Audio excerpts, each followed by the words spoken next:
मुन्नी वो पैसे दे दो ना, दरवाजे पे कर्जदार खड़े हैं, फिर मैं तुम्हें कमा के बाद में वापस कर दूंगा। मुन्नी हल्कू की पत्नी थी और उन्होंने रिप्लाई क्या किया था, अजी मैं ना दूंगी पैसे। पूछ की रात का क्या होगा जब आप खेत में जाओगे, कंबल कहाँ से आएंगे? इतने जतन से तो 3 रुपए रखे हैं मैंने। हल्कू विवस्था के नैनों से बोला, मैं ले आऊँगा फिर से 3 रुपए, अभी जान तो छूटे, दरवाजे पे कोई खड़ा है, कभी भी गाली दे सकता है। जी हाँ दोस्तों, ऐसा आत्मा के स्याही से लिखा हुआ कथा उसकी रात। एक ऐसा शख्सियत, एक ऐसा ब्रांड, एक ऐसा एनर्जेटिक राइटर जिसके गांव में आज मैं खड़ा हूँ, जिन्होंने वहाँ पे जन्म लिया।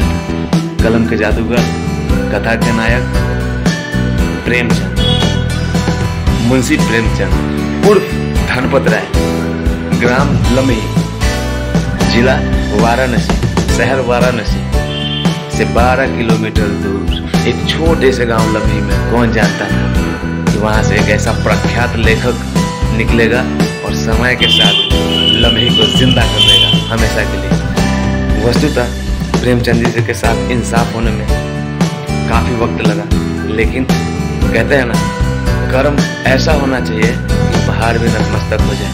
मुंशी प्रेमचंद के रचनाओं के आगे यहाँ का किसी भी पॉलिटिक्सियन का पॉलिटिक्स नहीं चला और उन्हें वो मुकाम और सम्मान मिला इंडिया के हर हिस्से में और बाहर के बहुत सारे आर्काइव में। तो चलिए आज बात करेंगे, लीजेंड नहीं मरते इसलिए बोलूँगा कि आज बात करते हैं हमारे मन में जिंदा और जीवित मुंशी प्रेमचंद जी के बारे में। करना पढ़ने लिखने वाले बच्चे तो एकदम स्किप मत करना, क्योंकि जितनी देर बोलूँगा शायद हो सकता है कि आपका जीएस स्ट्रांग हो जाए, हो सकता है कि आपका जनरल आईक्यू टेस्ट बहुत अच्छे लेवल का हो जाए, तो प्लीज़ सुनते जाइएगा। तो स्टार्ट करते हैं कि मुंशी चंद्र जी का जन्म। मुंशी प्रेमचंद्र जी का जन्म बनारस के लम्ही गांव में 31 जुलाई को सन 1880 में हुआ था। प्रेमचंद्र जी का जन्म एक कायस्थ परिवार में हुआ था। इनकी माता जी का नाम आनंदीबाई था और इनके पिताजी का नाम मुंशी अजैब राय था। और क्या आपको पता है कि मुंशी प्रेमचंद्र जी का वास्तविक नाम धनपत राय श्रीवास्तव था। मुंशी प्रेमचंद्र जी का जो शुरुआती जीवन था बहुत कष्ट भरा रहा था। जब वो 7 साल के थे तो उनकी माता जी का स्वर्गवास हो गया। जब वो 15 साल के हुए तो कम एज में उनकी शादी हो गई और जब वो 16 साल के हुए तो उनके पिताजी का देहांत हो गया। 1906 ईस्वी में मुंशी प्रेमचंद्र जी ने अपने पसंद के एक लड़की से शादी किया था जो कि विधवा थी। तो दोस्तों, ये तो था निजी परिचय मुंशी प्रेमचंद्र जी का। अब उन्होंने साहित्य में क्या क्या योगदान दिया है उस पर बात करेंगे। तो मुंशी प्रेमचंद्र जी एक आंचलिक कथाकार थे। आंचलिक कथाकार का मतलब ये होता है कि सिर्फ रियलिटी को लिखने वाला, ऐसा कहानी लिखने वाला जिसमें इंसान खुद से उस कहानी के साथ कनेक्ट हो जाए। समय बीतता गया, 1906 से लेकर 1936 तक प्रेमचंद्र जी ने ऐसी ऐसी कहानियाँ लिख दी, ऐसी ऐसी कहानियाँ लिख दी कि देश का एक बहुत बड़ा वर्ग इस 30 साल में खुद को मुंशी प्रेमचंद्र जी की कहानियों में ऐसा पाया कि बस देश में मुंशी प्रेमचंद्र जी का एक एरा आ गया था जहाँ पे गोदान नमक अदरक हुआ, बूढ़ी काकी, 1.25 सेर गेहूँ, बलिदान, अपने आत्मा के स्याही से, अपने खून से साहित्य को ऐसा सींचा कि सारे लोग उसमें समाहित हो गए। हाँ दोस्तों, सारे लोग उसमें समाहित हो गए। ऐसा इसलिए बोला कि वर्ग जो है हमारे समाज का, कोई सा भी वर्ग हो, मुंशी प्रेमचंद्र जी एक इंसान को भी नहीं छोड़ा। हर इंसान के ऊपर लिख दिया जो उन एक कहानियों में अपने जीवन को ढूंढते हैं। हर एक कहानी किसी न किसी व्यक्ति को छू गया। साहित्य, शब्द, ये तो ऐसे चीज है कि जिन्होंने देश को आज़ादी दिला दी थी।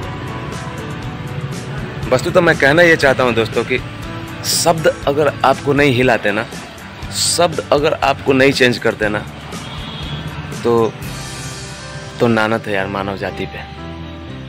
जिस तरीके से आपको कोई अगर गाली देता है तो आपको गुस्सा होता है, तो उसी तरीके से अगर किसी मर्म को मर्म समझ के लिखा गया है और आप उसको पढ़ने के बाद आप में वो मर्मज्ञता नहीं आता है तो फिर नानत है।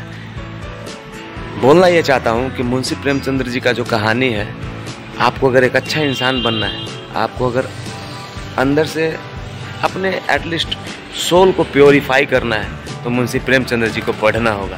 मुंशी प्रेमचंद्र जी को पढ़ना होगा। जरा सोचिए दोस्तों, कितने महान आदमी थे, कितने महान राइटर थे, कि क्या सोच थी उनकी। पूस की रात में महज 3 कैरेक्टर थे, जबरा, हल्कू और उसकी पत्नी वो भी 1 या 1.5 मिनट के लिए किरदार में थी, जबकि जबरू और हल्का पूस की एक पूरे रात में पूस की रात को चित्रित किया। जबरा में स्वामित्व था, एक कुत्ते में स्वामित्व था, एक कुत्ते में वफादारी को दिखाया गया था। एक कुत्ता अपने मालिक के लिए क्या कर सकता है, उसमें मैसेज था कि कुत्ता को कभी कुत्ता नहीं समझना चाहिए। और एक सुकून दिखाया गया था कि जब पूरे दिन काम करके एक गरीब थक जाता है तो जब रात में उसका, बारिश के दिनों में जब उसका घर टपकता है फिर भी उसका नींद नहीं खुलता। बहुत रेयरली जब हद से ज़्यादा स्थिति बदतर हो तो उठ के देखता है कि कहीं से टपक तो नहीं रहा है, कहीं लोड तो नहीं है पानी का मेरे प्लास्टिक के ऊपर। मतलब एक सुकून का दिखाया गया था कि जब एक गरीब सुकून के चरम सीमा पे होता है तो उसके नेत्र के सारे दरवाजे खुल जाते हैं और वो फिर किसी तरह का चिंता नहीं करता। गरीब 100 रातों को एक साथ लेके नहीं सोता, आज की रात सोता है और ये सोच के सोता है, हे भगवान बहुत अच्छा नींद देना मुझे, हे भगवान बहुत अच्छा नींद देना मुझे। मेरे लिए मुंशी प्रेमचंद्र जी का कलम से लिखा हुआ जो कहानी है, मेरे लिए उनका कलम है ही नहीं, सॉरी।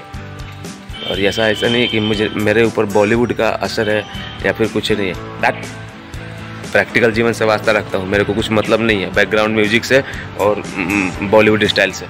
हाँ, ये जो मैं बोल रहा हूँ फैक्ट है, ये कोई डायलॉगबाजी नहीं है। मेरे लिए मुंशी प्रेमचंद्र जी अपने आत्मा के स्याही से कहानी लिखते थे, अपने आत्मा के खून से कहानी लिखते थे, जहाँ पे एक समाज का विशिष्ट निम्न दर्जा खुद को कनेक्ट करने से नहीं रख पाता था। कितना बात करूँ दोस्तों, बात ख़त्म नहीं होता। बस यही कहना चाहूँगा कि ईदगाह का हामिद हो या फिर पूस की रात का हल्कू और जबरा और मुन्नी का कैरेक्टर हो, आप इनमें से क्या हो? इन चारों में कोई तो आप हो गए। क्या आपने अपने फैमिली के लिए कभी छोटी खुशियों का त्याग किया है? क्या आपने बलिदान के कैरेक्टर के जैसे कभी उस जगह पे ज़िंदगी के दोराहे में खड़े हुए हैं जहाँ पे आपका सब कुछ छिन जाता है? क्या जबरा के जैसा आप में स्वामित्व का भाव है? क्या हल्कू के जैसा थकने के चरम सीमा के बाद आपके पास सुकून है? कमेंट बॉक्स में ज़रूर बताइएगा। प्रेमचंद्र जी के लाइफ के दूसरे पहलू पे भी बोलूँगा कुछ, शायद इस वीडियो का पार्ट 2 आएगा, आई होप सो। तो अभी के लिए बस यही बोलूँगा कि प्रेमचंद्र जी के साथ उतना न्याय नहीं हुआ इस देश में। हालांकि वस्तुतः आज से बहुत साल पहले जब हम नहीं थे तो इस देश में उनके नाम से डाक टिकट भी जारी हुआ था, लेकिन आज का जो हालात है तो बस एक लम्ही गांव में इनका स्मारक है, जो कि मैं आपको यहाँ का जो वीडियो टूर करवाऊँगा उसमें आपको दिख जाएगा। अभी मैं आपसे जो मुखातिब हूँ पहले उसको बोल लेता हूँ। मैं कहना ये चाहता हूँ कि अगर आप मुंशी प्रेमचंद्र जी के लिखे हुए किसी कैरेक्टर में से किसी भी कैरेक्टर में नहीं हो तो नानत है आप पे, या मैं किसी कैरेक्टर में फिट नहीं बैठता हूँ तो नानत है मुझ पे, और इस समस्त मानव जाति पर नानत है जिसके अंदर मर्मज्ञता और मर्मदर्शी होने का भाव नहीं है।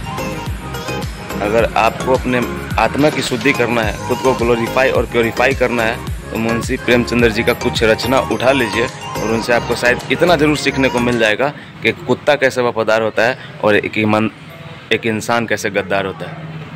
हम लोग जानवर से भी बदतर हो गया दोस्तों। I request you to kindly that आप सब लोग प्लीज़ इनकी रचनाओं को पढ़िए। आपने अपना कीमती समय दिया, आपका आभार। प्लीज़ दोस्तों जाना नहीं, सुनिए मेरी बात। अगर आपको लगता है कि बेघर हुआ बेघर थोड़ा सा भी मेहनत कर रहा है तो यार वीडियो तो देखा ना, प्लीज़ एक सब्सक्राइब कर दो यार, प्लीज़ मोटिवेट करो, सपोर्ट करो, प्लीज़ यार, प्लीज़ सब्सक्राइब करो। बाय।